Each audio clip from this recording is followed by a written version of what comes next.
إن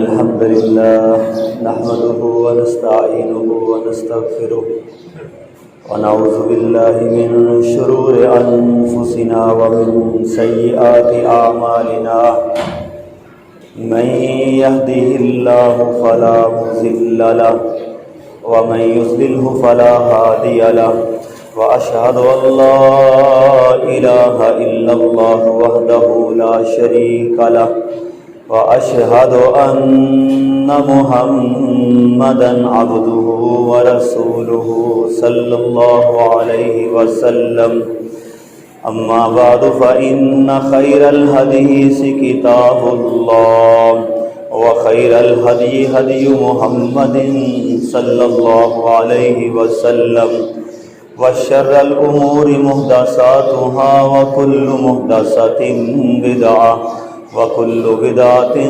ضلالة وكل ضلالة في النار أما بعد فأعوذ بالله السميع العليم وبوجهه الكريم وسلطانه القديم من الشيطان الرجيم من همزه ونفخه ونفسه يا أيها الذين آمنوا اتقوا الله حق تقاته ولا تموتن إلا وأنتم مسلمون بسم الله الرحمن الرحيم يا أيها الناس اتقوا ربكم الذي خلقكم من نفس واحدة وخلق منها زوجها وبث منهما رجالا كثيرا ونساء واتقوا الله الذي تساءلون به والأرحام إن الله كان عليكم رقيبا يا أيها الذين آمنوا اتقوا الله وقولوا قولا سديدا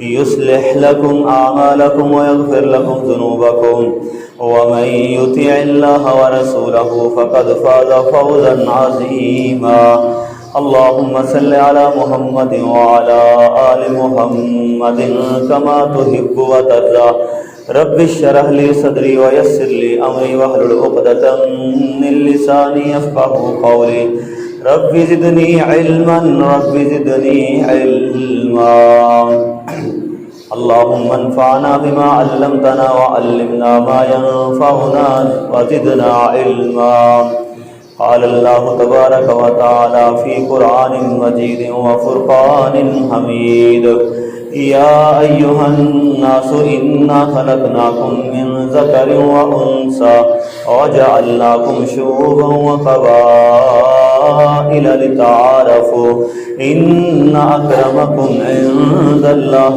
أتقاكم إن الله عليم خبير۔ ہر قسم کی حمد و ثنا تعریفات بزرگی اللہ وحدہ لا شریک کی ذات کے لیے جو ساری کائنات کا خالق و مالک اور رازق ہے، اور درود و سلام اس ہستی اقدس و مقدس پر کہ جن کا نام نامی اسم گرامی محمد رسول اللہ صلی اللہ علیہ وبارک وسلم علیہ۔ اللہ تعالیٰ نے انسان کو پیدا کر کے اس کی پیدائش کا مقصد واضح طور پہ بیان فرما دیا کہ وَمَا خَلَقْتُ الْجِنَّ وَالْإِنسَ إِلَّا لِيَعْبُدُونَ، کہ میں نے انسان اور جن کو اپنی بندگی کے لیے، اپنی عبادت کے لیے پیدا کیا ہے۔ اور پھر اللہ تعالیٰ نے جتنی بھی عبادات ہم پر فرض کی ہیں یا فرض نہیں فرمائی، جتنی بھی عبادات ہیں، ساری عبادات کا مقصد جو ہے وہ رب نے ایک ہی بیان فرما دیا، اور وہ مقصد ہے تقوی۔ وہ مقصد کیا ہے؟ تقوی۔ ماہ رمضان المبارک ہم گزار رہے ہیں، اور اب سب کو علم ہے کہ رمضان کے روزوں کا مقصد بھی کیا ہے؟ وہ بھی تقوی ہے، وہ بھی پرہیزگاری ہے۔